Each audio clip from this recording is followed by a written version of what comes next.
The rain came down in sheets that afternoon, turning the repair yard into a sea of churning mud. Somewhere in the distance, artillery rumbled like a man clearing his throat before bad news. But here, 100 yards behind the line, the war expressed itself differently. Not in fire and blood, but in broken metal and exhausted men. Eli Turner stood beside a Sherman tank, watching water stream off its angled hull. His hands were black with grease that no amount of rain could wash clean. He was 34 years old, though the war had aged him in ways a mirror couldn't capture. His face carried the permanent squint of a man who had spent too many hours staring into engine bays in bad light. The tank in front of him was numbered 427. He knew this number the way other men knew their children's birthdays. It had been here before, twice in the past month, 3 times before that. A crew climbed down from the turret, their boots sucking at the mud. The driver came first, a kid from Ohio with hands too soft for this work. Then the gunner Briggs, a man whose face had settled into permanent anger sometime around Normandy. Last came the commander, Lieutenant Voss, who looked at Turner with the expression of someone expecting disappointment. "It's the engine again," Voss said. Not a question. A statement of fact, delivered like a prison sentence. Turner nodded slowly. He had heard this before, not just from this crew, from a dozen others. The Sherman was a good tank in the way a reliable friend is good. It showed up. It tried hard. But it had habits, small failures that compounded over time, weaknesses that manuals didn't mention because manuals were written in Detroit, not in French mud. "What happened this time?" Turner asked. The driver answered first. "Started losing power on the hill approach. Temperature spiked, then dropped, then the whole thing just quit on us."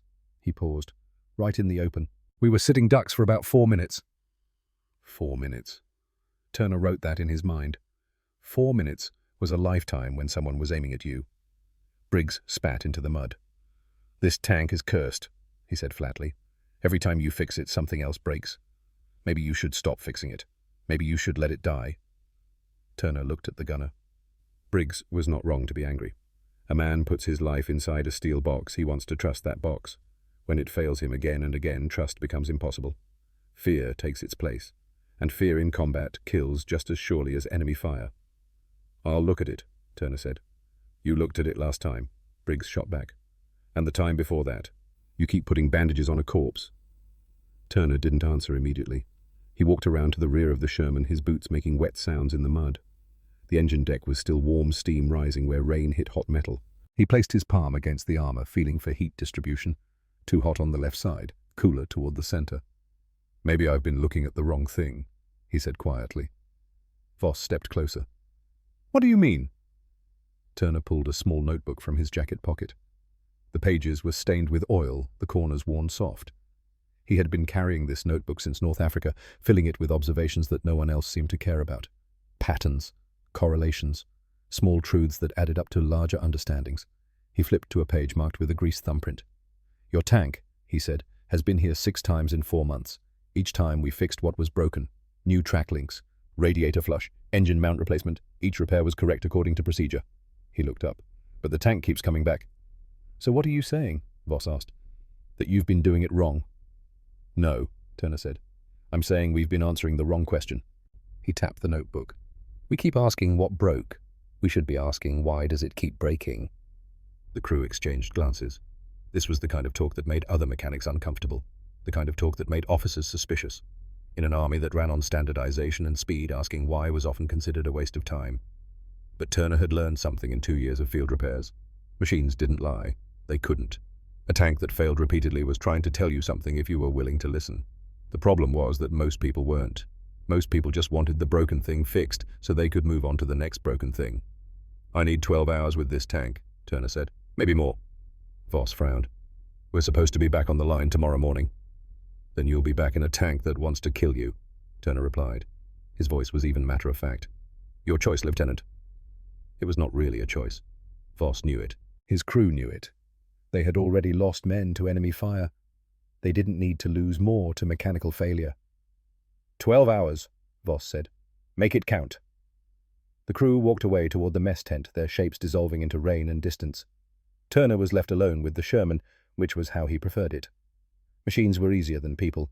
They didn't argue. They didn't make excuses. They simply behaved according to physical laws, and if you understood those laws well enough, you could make them behave differently. He opened the engine access panels and stared into the mechanical guts of the tank. The radial engine sat in its bay like a caged animal, all cylinders and cables and unforgiving metal. Around it, everything was cramped.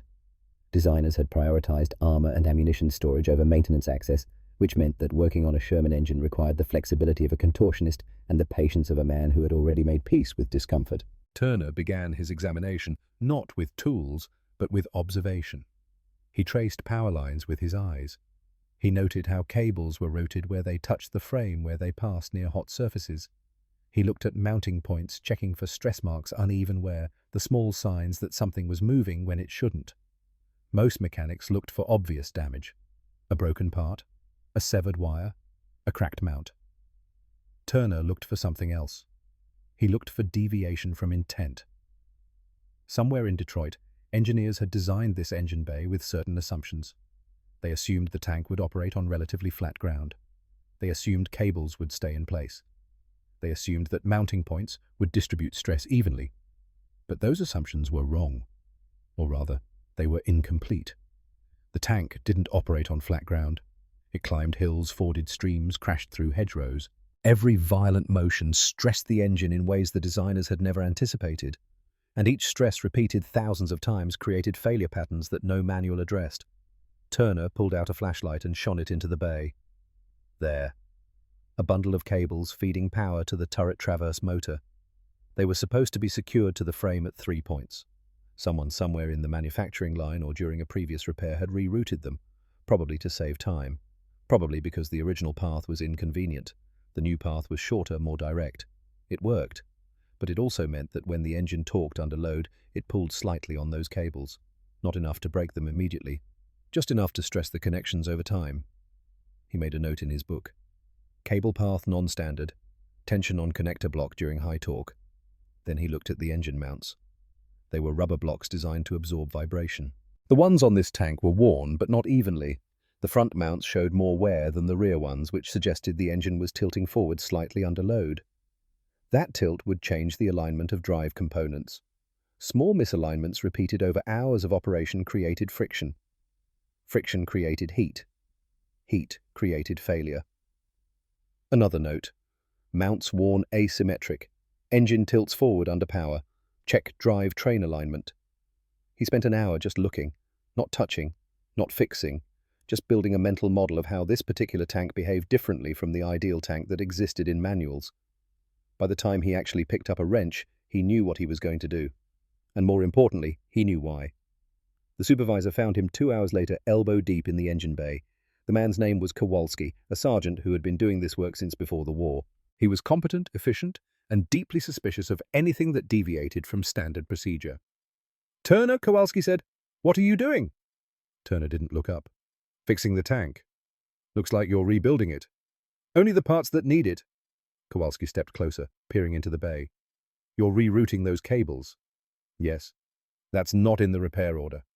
"The repair order says fix the engine," Turner replied. "It doesn't say how. There's a manual that says how." Turner straightened up, wiping his hands on a rag that was already black. "The manual," he said carefully, "was written by people who never drove this tank through a French winter. It tells you how to maintain a tank under ideal conditions. These aren't ideal conditions." Kowalski's jaw tightened. This was an old argument between them. "If every mechanic starts making up their own procedures," he said, "we'll have chaos. We have standards for a reason." "We do," Turner agreed. "And those standards work most of the time. But when a tank comes back 6 times for the same type of failure, the standard isn't working. We need to adapt." "That's not your decision to make." Turner looked at his supervisor for a long moment. Kowalski was not a bad man. He was not even a bad mechanic. He was simply a man who had been trained to value order over results, process over outcomes. In peacetime, that might have been fine. In war, it got people killed. "Sergeant," Turner said quietly, "I can fix this tank the standard way. I can replace the worn mounts, button it up, and send it back to the line. It'll work for maybe a week, maybe 2. Then it'll be back here again, and maybe next time it won't make it back. Maybe it'll fail during contact, and Lieutenant Voss and his crew will burn." He paused. "Or I can spend a few extra hours and fix it in a way that addresses why it keeps failing. And if your fix makes it worse, then I'll fix it again. For free." Kowalski stared at him. Then slowly he shook his head. "You're going to get yourself in trouble one of these days, Turner." "Probably." 12 hours. Kowalski said. After that, I don't care if it's half assembled. It goes back. Understood. The supervisor walked away, his boots squelching in the mud. Turner turned back to the engine, a small smile touching his lips. 12 hours was enough. It had to be. He worked through the night. Around him, the repair yard settled into its nocturnal rhythm. Other mechanics finished their shifts and retreated to tents. Guard patrols moved through the perimeter, their cigarettes glowing like fireflies. Somewhere in the distance, the artillery continued its slow conversation, question and answer, call and response. Turner worked by lamplight, his hands moving with practiced precision. He removed the old engine mounts and replaced them with salvaged ones from a wrecked tank, but he chose them carefully, matching wear patterns, testing compression. He rerouted the turret power cables through a longer path that gave them slack-reducing tension when the engine shifted. He added a small metal brace between two frame points, stiffening a section that flexed too much under load. None of these modifications would appear on any official drawing. All of them were based on one simple principle: make the machine more tolerant of real-world conditions. Around 3 in the morning, he paused to eat. Cold rations from a can, washed down with bitter coffee that had been sitting on a field stove for too many hours. He sat on the fender of another tank, looking at the Sherman he was working on. It was just a machine, steel and rubber and wire. But inside that machine, men lived. They ate, they slept, they told jokes, they looked at photographs of people they loved. And when the machine failed, those men died. Not always, but often enough. That was what the officers didn't understand. They saw tanks as assets, as units on a map, as numbers in a logistics report. Turner saw them as life support systems for fragile human beings. Every hour a tank stayed operational was an hour that someone's son or brother or father stayed alive. He finished his coffee and went back to work. By dawn, he was done. The engine bay was closed. The tank sat quietly in its place, indistinguishable from the dozens of others waiting for crews. But Turner knew it was different now. He could feel it in the way the mounts settled, in the way the cables lay without tension. He found Lieutenant Voss at breakfast. The officer looked up from his tray, eyebrows raised in question. "It's ready," Turner said. "That was fast." "Not really. I've been thinking about this tank for a month. I just finally got time to do what I should have done in the first place." Voss set down his fork. "What did you change?" Turner gave him the short version. Engine mounts, cable routing, frame reinforcement, technical details that meant nothing to someone who didn't work with machines every day. "Will it hold?" Voss asked. "Run it hard," Turner said. "Take it up that hill past the supply depot, the steep one. Give it everything. Traverse the turret while you're climbing. Make it work under the worst conditions you can create. If it fails, bring it back and I'll fix it for free." Voss studied him. "You're that confident. I'm that tired of seeing the same problems." An hour later, the crew took the tank out. Turner watched them go, the Sherman's engine notes steady and strong. He didn't follow. He had other tanks waiting, other problems to solve. But part of his mind stayed with that particular machine, wondering if he had been right. He wouldn't have to wonder long. 3 hours later, the Sherman rolled back into the yard. Turner's stomach dropped. He had been wrong. He had wasted time on modifications that didn't work. He had. But then he saw Voss climbing out of the turret. The officer was smiling. "Turner," he called out, "get over here." Turner walked over, trying to read the situation. The crew looked different, less tense. The driver was actually grinning. "We ran it through hell," Voss said. "That hill full throttle, rough ground, emergency stops, turret traverse underload, everything." He paused. It didn't miss a beat, not once. Briggs stepped forward. "I've been in this tank for 4 months," he said quietly. "This is the first time I didn't feel like I was riding a bomb." Turner felt something loosen in his chest. Relief, maybe, or validation. "Good," he said simply. "What did you actually do to it?" the driver asked. "I made it stronger where it was weak," Turner replied. "That's all." But it wasn't all. It was never all. What he had done was refuse to accept that machines had to fail in predictable ways. He had looked at a pattern of breakdowns and asked why instead of what. He had trusted his observations over official procedures. He had spent extra time because the alternative was watching men die in preventable ways. That afternoon, word began to spread through the repair yard. Quietly, the way important information always spreads in armies. Not through official channels, but through the network of sergeants and specialists who actually make things work. That tank Turner fixed the cursed one. "It's running clean now. The mad mechanic actually pulled it off. Maybe he's not so mad after all." Turner heard the whispers and ignored them. He had work to do. Another tank had come in, this one with transmission problems. He grabbed his notebook and his tools and walked toward it, his mind already analyzing symptoms, looking for patterns. Behind him, Sherman 427 sat quietly in the fading light, its engine cool, its crew confident. It would go back to the line tomorrow. It would face enemy fire. It might take hits. It might burn, but it wouldn't fail because a mechanic had been too busy to ask why. And sometimes in war, that was the difference between living and dying. The change started small, the way all real changes do, not with announcements or new regulations, but with a sergeant named Morrison talking to another sergeant named Webb over lukewarm coffee in a tent that smelled of diesel and wet canvas. Morrison's tank had been making a noise. Not a catastrophic noise, not the kind that stops you dead in your tracks. Just a small metallic tick that appeared when the transmission shifted under load. He had mentioned it to the motor pool 3 times. Each time they checked the obvious things, found nothing critical, and sent him back. It's within tolerance, they kept saying. But Morrison had been driving tanks since Tunisia. He knew the difference between normal mechanical conversation and the early whisper of something wrong. This tick bothered him the way a small pain bothers you at night, keeping you awake, making you imagine worse things coming. "Take it to Turner's section," Webb told him. Morrison looked up. "The mad mechanic. That's what they call him. But I've seen his work. Charlie Company's Sherman, the one they called Cursed, hasn't been back to the yard in 6 weeks. That's a record for that particular beast." "What's he do that's different?" Webb shrugged. "Hell if I know. He just looks at things longer, asks weird questions. But the tanks he touches stop breaking." He paused. "Most of them, anyway." Morrison thought about this. 6 weeks was a lifetime for a Sherman with a history. "All right," he said. "I'll give it a try." The next morning, Morrison brought his tank to the repair line. He didn't go through official channels. He just rolled up when Turner was on duty and waited. The mechanic was working on another machine, his upper body invisible inside an engine compartment, only his legs showing. When Turner finally emerged, his face was streaked with grease, and his eyes had the distant look of someone doing calculations in his head. He noticed Morrison waiting, and walked over, wiping his hands on a rag. "What's the problem?" he asked. "Transmission tick," Morrison said. "Only happens under load when I'm shifting." "How long?" 2 weeks, maybe 3. Turner climbed up onto the fender and gestured for Morrison to start the engine. The Sherman coughed to life, settling into its characteristic rumble. Turner stood very still, listening. His eyes were closed. To Morrison, it looked almost religious, like a man at prayer. "Shift through the gears," Turner said. "Slowly." Morrison worked the controls. First gear, second, third.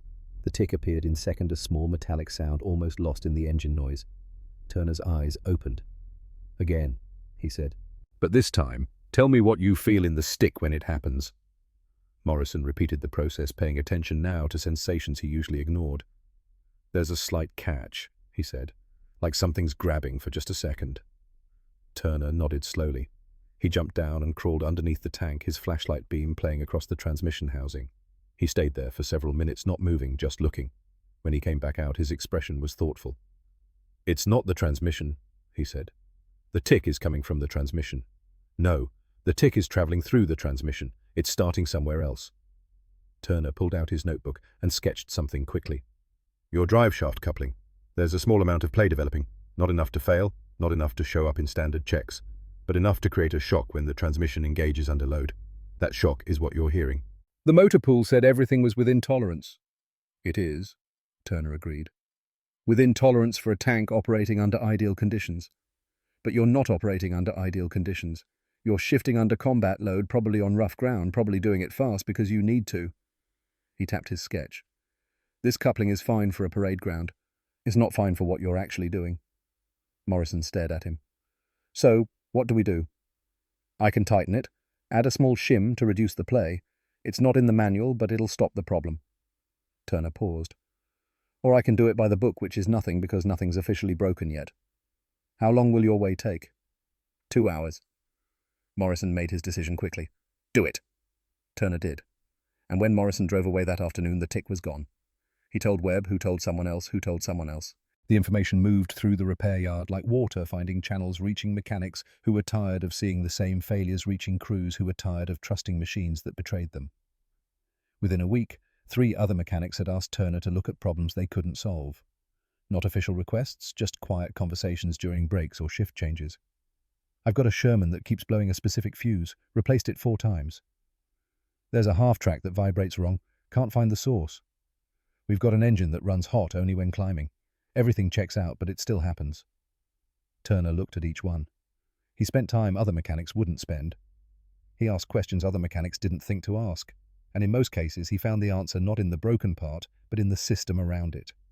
The fuse wasn't bad. The electrical load was being routed inefficiently, creating momentary surges. The half-track vibration came from a poorly secured ammunition rack that only resonated at certain speeds. The engine ran hot on climbs because the cooling system was designed for flat ground, and someone had installed an air filter that restricted flow just enough to matter on hills. None of these were standard repairs. All of them worked. The other mechanics began to notice a pattern in Turner's methods. He always started the same way: observation before action. He would look at a machine for a long time without touching it. He would ask the crew detailed questions about when the problem appeared and what else was happening at that moment. He would trace systems beyond the obvious failure point, looking for connections. One afternoon, a young mechanic named Delaney watched Turner work on a persistent starter problem. The mechanic had replaced the starter twice. Each time it failed again within days. Turner didn't even look at the starter initially. Instead, he examined the battery cables, the ground connections, the voltage regulator. He put his hand on various components, feeling for heat. He asked Delaney about the tank's recent history. "How often does this tank sit idle?" Turner asked. "I don't know. Maybe a day or two between missions." "And during that time, is the battery being charged?" Delaney frowned. "Should be." "Why?" "Your starter isn't bad," Turner said. "It's being killed by voltage fluctuations from a regulator that's slowly failing. The regulator isn't broken enough to trip any warnings, but it's not maintaining clean power either. Every time the starter engages, it gets hit with irregular voltage. That damages it slowly. So I should replace the regulator and check all the ground connections while you're at it. I saw some corrosion that'll cause problems eventually." Delaney did both. The starter problem disappeared. That evening in the mechanic's tent, Delaney told the story to the others. "He didn't even touch the starter," he said, his voice carrying a mixture of frustration and admiration. "He just looked at everything around it and knew." An older mechanic named Sullivan grunted. "That's because he thinks different. Most of us, we fix what's broken. Turner, he fixes why it broke." "Sounds like extra work," someone muttered. "It is," Sullivan agreed, "until the tank stops coming back and you realize you just saved yourself a week of future work." But not everyone was convinced. Some mechanics saw Turner's methods as showing off, as making the rest of them look bad. If one man could spend extra time and get better results, what did that say about everyone else? Kowalski, the supervisor, felt this tension. He was caught between two realities. On one hand, his job was to move tanks through the repair line as quickly as possible. The front needed machines. Speed mattered. On the other hand, he was starting to see a pattern in the data. Tanks that went through Turner's hands came back less often. The statistics were small but consistent. He called Turner into his office one morning. The mechanic arrived, covered in the usual grime, looking tired. "Sit down," Kowalski said. Turner sat. "I've been getting complaints," Kowalski began. "About my work. About your methods. Some of the other mechanics think you're making them look bad." Turner was quiet for a moment. "I'm just doing my job. Your job is to fix broken tanks according to procedure. You're doing something else. I'm fixing them so they stay fixed." "That's not the same thing," Kowalski said. But even as he said it, he knew how hollow it sounded. He pulled out a folder. "I've been tracking repair frequencies. Tanks you've worked on in the past 2 months have a 40% lower return rate than the yard average." Turner showed no reaction. He had suspected this but hadn't bothered to confirm it. Numbers didn't interest him as much as the work itself. "That's a significant difference," Kowalski continued, "and it's starting to get noticed, not just here higher up." "Is that a problem?" "I don't know yet. Depends on what they want to do about it." Kowalski leaned back in his chair. "Here's the thing, Turner. If you were just some guy doing weird stuff that didn't work, I could shut you down easy. But your weird stuff works. That makes it complicated." "Sorry," Turner said, not sounding sorry at all. "Don't be sorry. Just be careful. The Army doesn't like individuals who work outside the system, even when they get results. Especially when they get results, because then people start asking why the system doesn't work as well." Turner stood. "Anything else?" "Yeah. Keep doing what you're doing, but maybe be less obvious about it." It was impossible advice, and they both knew it. Either you did the work right or you didn't. There was no subtle way to fix a tank better than the manual specified. The real turning point came 3 weeks later during a push that went badly wrong. A company of Shermans had been tasked with supporting an infantry advance through a small village. Intelligence said light resistance. Intelligence was wrong. The Germans had fortified the position with anti-tank guns and infantry in depth. The lead Sherman took a hit that sheared off its track. The second tank swerved to avoid it and threw a rod, the engine seizing completely. The third tank made it into cover but reported transmission failure. Within 15 minutes, what should have been a simple support action turned into a nightmare of disabled vehicles and exposed crews. The after-action report was savage. Poor intelligence, poor planning, poor execution. But buried in the technical details was a small note. 3 of the 5 tanks that completed the mission without mechanical failure had been recently serviced by Turner's section. This was the kind of correlation that staff officers noticed, not because they cared about mechanics, but because they cared about operational readiness. If one section of the repair yard was producing more reliable vehicles, that was a force multiplier. A major named Hastings drove out to the repair yard one cold morning. He found Turner working on a track assembly, his hands bleeding slightly from a sharp edge he had grabbed wrong. "You're Turner?" Hastings asked. "Yes, sir. I've been reading reports about your section. High reliability rates, low return frequency. You want to tell me what you're doing different?" Turner set down his tools and wiped his hands. "I'm not doing anything different, sir. I'm just doing it more thoroughly. Don't give me modest bullshit, mechanic." "I've got commanders asking why their tanks run better after your section touches them. That means something's different." Turner thought about how to explain it. "Most repairs focus on the immediate failure," he said slowly. "Broken part gets replaced, but I try to understand why it broke. Often the broken part is just a symptom. The real problem is somewhere else in the system. If I only fix the symptom, it'll break again. So you fix the whole system. I fix the weak points that the system creates. Design assumptions that don't match reality. Manufacturing shortcuts that create stress. Maintenance patterns that miss gradual degradation." Turner paused. "Tanks aren't machines in a factory, sir. They're machines in a war. They need to be hardened for what they're actually experiencing, not what someone in Detroit imagined." Hastings studied him. "You know what you're describing is field engineering, not mechanical repair." "I know what it's called. Doesn't matter, sir. What matters is whether the tank makes it home." The Major smiled slightly. "How many tanks can you work on in a week?" "Depends on what's wrong with them. But if I have time to do it right, maybe 5 or 6. "And if you taught your methods to other mechanics?" Turner hesitated. This was the question he had been avoiding. "Some of them wouldn't want to learn. It's more work. It's slower. It requires thinking about the machine as a whole system, and most mechanics are trained to think in parts. But some would learn. Maybe. The ones who are tired of seeing the same problems." Hastings made a decision. "I want you to document what you do. Write it down. Draw diagrams if you need to. I'm going to see if we can distribute it to other repair sections." "That's not necessary, sir. It's not about you, Turner. It's about keeping more tanks operational. If your methods work, they should be used widely. That's how we win." The Major started to leave, then turned back. "One more thing. Stop calling yourself just a mechanic. What you're doing is keeping men alive. That makes you essential." After Hastings left, Turner stood alone in the cold morning air looking at his greasy hands. Essential. The word felt strange. He had never thought of himself that way. He was just a man who couldn't stand watching the same mistakes happen again and again. But maybe that was what essential meant in war. Not being the loudest or the bravest or the most decorated, just being the person who refused to accept failure as inevitable. He picked up his tools and went back to work. There were always more tanks waiting, always more problems to solve. And now, apparently, there would be people watching to see how he solved them. The doctrine was spreading whether he wanted it to or not. The directive arrived on a Tuesday morning, typed on official paper with the kind of bureaucratic precision that makes simple things complicated. Turner read it twice, standing in the cold drizzle outside Kowalski's office, water dripping from the brim of his cap onto the page.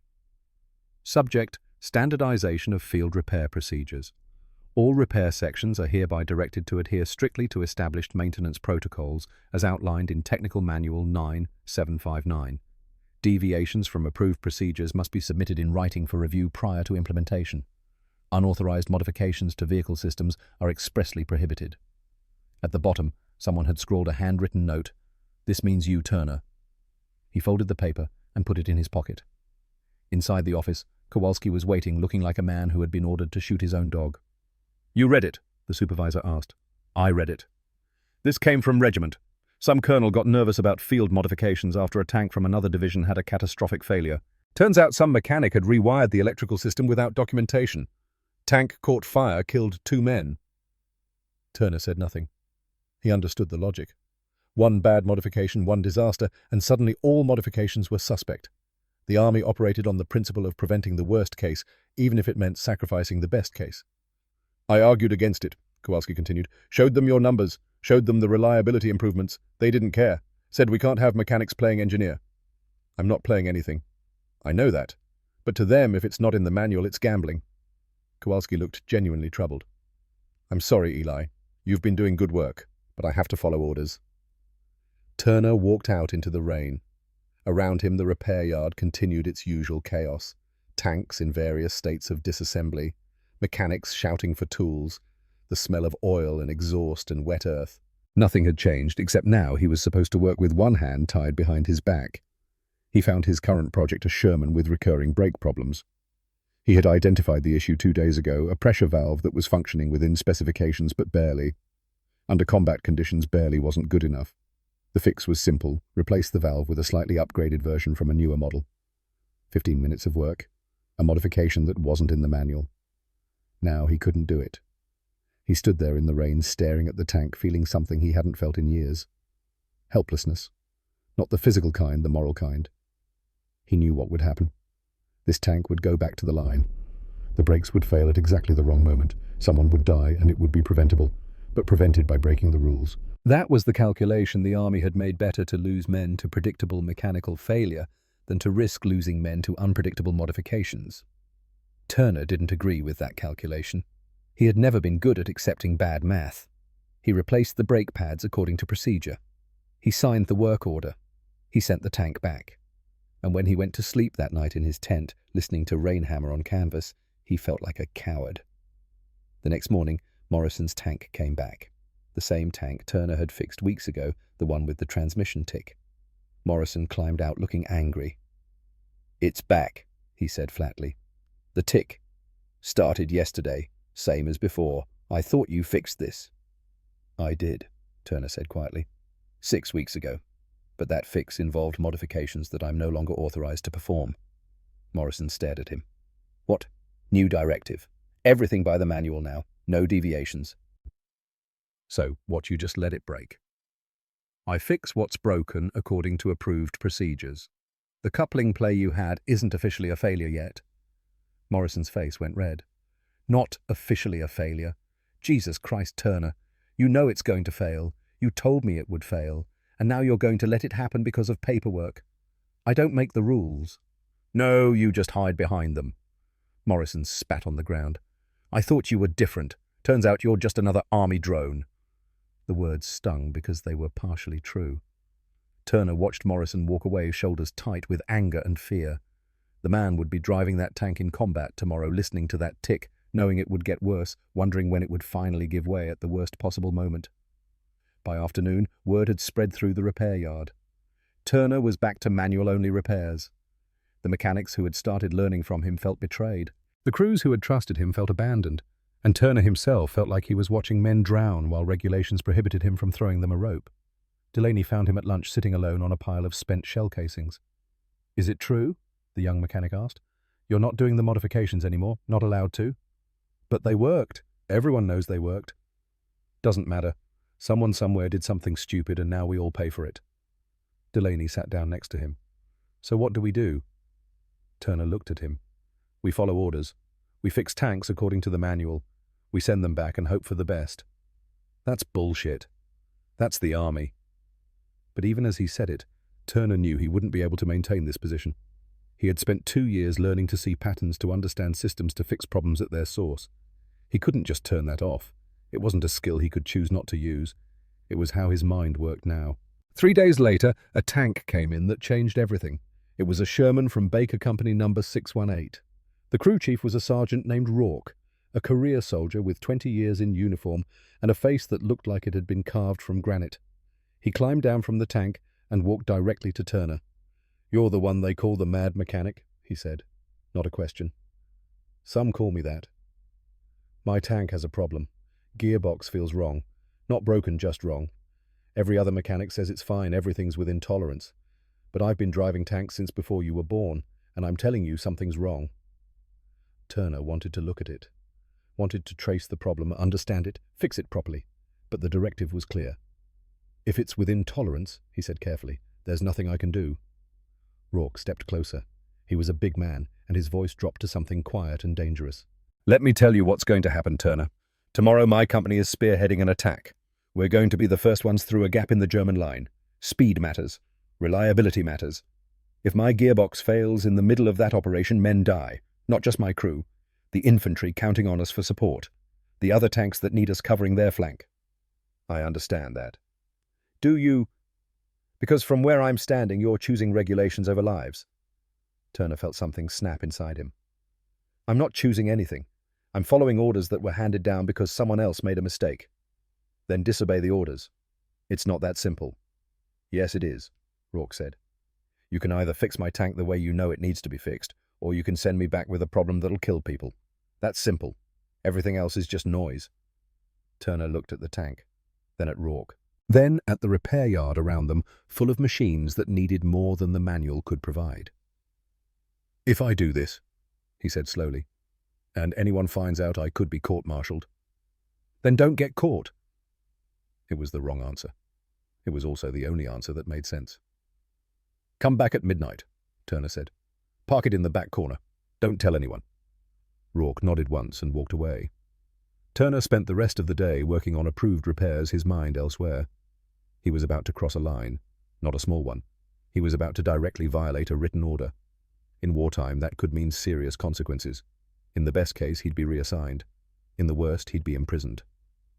But he kept thinking about Morrison's anger, about the brake valve he hadn't replaced, about all the small failures he could prevent if he was just allowed to do his job properly. At midnight, Rourke's tank was waiting in the shadows. Turner brought his tools and a shielded lamp. No one else was around. The night shift was working on the other side of the yard. He opened the gearbox access panel and started his examination. It took him 20 minutes to find it a bearing that was wearing unevenly, creating slight but increasing friction. Within tolerance for now, but degrading. In combat conditions under sustained high load, it would fail catastrophically within days. The fix required replacing the bearing and shimming the mounting to correct the alignment that had caused the uneven wear. Both modifications, both unauthorized. Turner did them anyway. He worked quickly, precisely, his hands moving through familiar motions. Replace, adjust, test, refine. By 2 in the morning, the gearbox was smooth.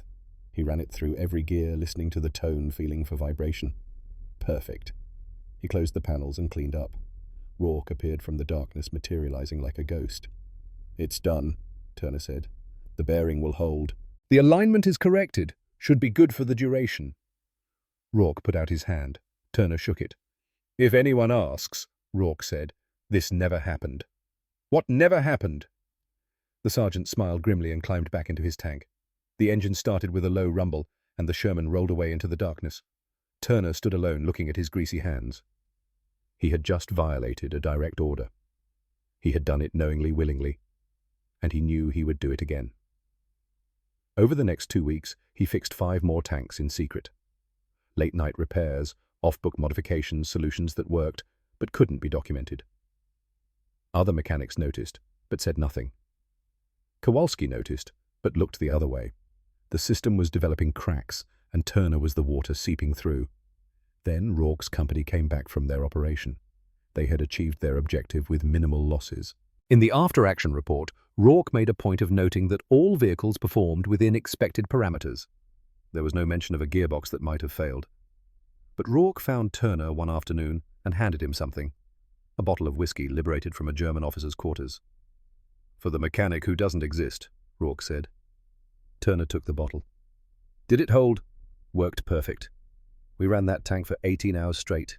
Didn't miss a beat." Rourke paused. "You probably saved a dozen lives. Maybe more. The army will never know that. But I know it." After Rourke left, Turner sat with the bottle, not opening it, just holding it. It was proof of something he had always believed: the work mattered more than the rules. Good outcomes mattered more than approved procedures. But it was also proof that he was now operating outside the system that was supposed to govern him. He had become what the army feared: an individual who trusted his own judgment over official doctrine. That night, Delaney found him. "I know what you've been doing," the young mechanic said quietly. Turner tensed. "What are you talking about?" The midnight repairs, the tanks that come back running better than they should. I'm not stupid, and I'm not blind. Delaney sat down. I want to help. This isn't your problem. Yeah, it is. Because I've been doing manual-only repairs for 2 weeks, and I've watched 3 tanks come back with the same problems I could have fixed if I'd used your methods. That weighs on me. I can't pretend it doesn't. Turner studied him. Delaney was young, early 20s, barely old enough to grow a proper beard. He had his whole career ahead of him. Getting involved in this could ruin that. If we get caught, Turner said, they'll come down on you harder than me. I'm already marked as a problem. You're still salvageable. I don't want to be salvageable if it means being useless. Turner made a decision. All right, but we do this smart. Small modifications only, nothing dramatic. We document everything privately, so if something does fail, we can learn from it, and we never tell anyone what we're doing. Agreed. They shook hands. Turner had a partner now. For better or worse, the resistance to the system had grown beyond one person. Over the following weeks, the secret repair network expanded. Not large, never large. Just Turner and Delaney at first, then Sullivan, the older mechanic who had worked with Turner before. Then a crew chief named Patterson who started bringing tanks directly to Turner's section with vague work orders that gave them cover. They developed codes. Deep cleaning meant modifications. Extended inspection meant they needed extra time. Special attention required meant the tank needed work that the manual wouldn't approve. They created a separate set of documentation hidden in Turner's tent, detailing every modification, every outcome, every lesson learned. It became a shadow manual built from actual field experience rather than factory specifications. Kowalski knew. He had to know. But he asked no questions and read no reports too carefully. He had made his own calculation better to have some tanks running at peak efficiency through unauthorized means than all tanks running at mediocre efficiency through approved means. The system was breaking down. Or perhaps it was evolving. Turner couldn't tell which. All he knew was that crews were coming back alive, who might not have that tanks were lasting longer than statistics predicted, that somewhere in the chaos of war, a small group of mechanics had decided that results mattered more than compliance. It couldn't last forever. Turner knew that. Eventually someone would notice. Eventually there would be consequences. But for now, in the rain and mud of a European winter, men were living because a mechanic refused to accept that good enough was actually good enough, and that Turner thought would have to be worth whatever price came next.